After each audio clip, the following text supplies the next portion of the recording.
go back. So as long as she's able to do that, we're great. Now what I can't do in this position though is bias the TFL a little bit because her hip's in abduction and I can't get her into adduction. So can you slide all the way? Take my hand a little bit so you can come all the way to the end. There you go. Okay. So she holds. I can get her a little bit into, ideally I want ITs at the end, but this will be fine for her because she's actually, because she's posteriorly tilting, I'm getting extension. If I want to bias the rect fem, I can just add some knee flexion. And remember what I'm doing here, which all stretches. I'm going to that point of first resistance. How does that feel? Right? Does you feel a stretch at all? Not really. That's the first resistance barrier that I feel. She doesn't feel a stretch yet. So then I can put over pressure on until I can really feel a lot stronger resistance right about there. Yeah, her eyes just bugged a little bit because I went a little too far. So I can use, relax, relax, relax. You don't have to hold yourself. So I can use my leg to move her into flexion. If she's not the type of person that can hold, I can do this, put my leg around that way to get rec fem, and I can even encourage adduction to get TFL. I don't have to do all at once, but I can if they're all limited. So I like the Thomas test because it gets us the general hip flexors.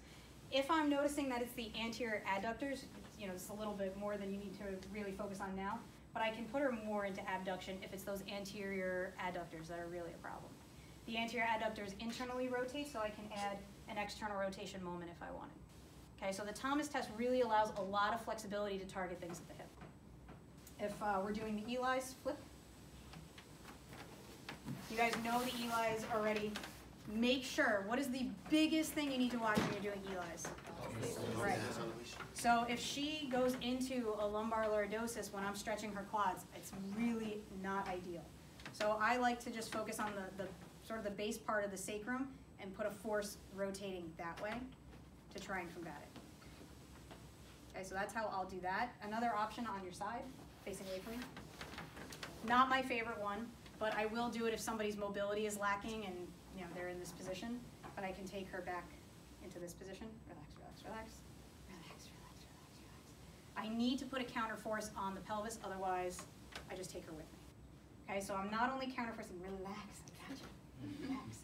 So I'm putting a counterforce to prevent rotation, but I also don't want that lumbar lordosis. So I'm directing my force almost like that direction to give a posterior rotation at the pelvis and a little bit of anterior, and I can pull her back.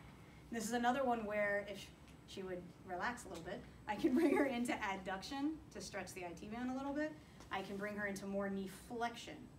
Okay, with somebody like Mark, I would probably not do this.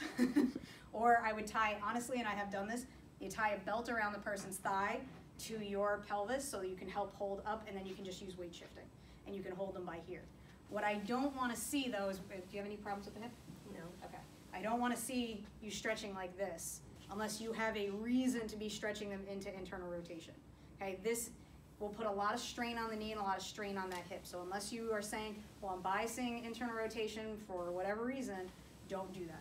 All right, cradle and make sure that is level on the plane unless you're trying to bias something. Okay? Good. Practice those. Get used to feeling the resistance barrier and then applying overpressure. Don't just go in for a big stretch right off the bat.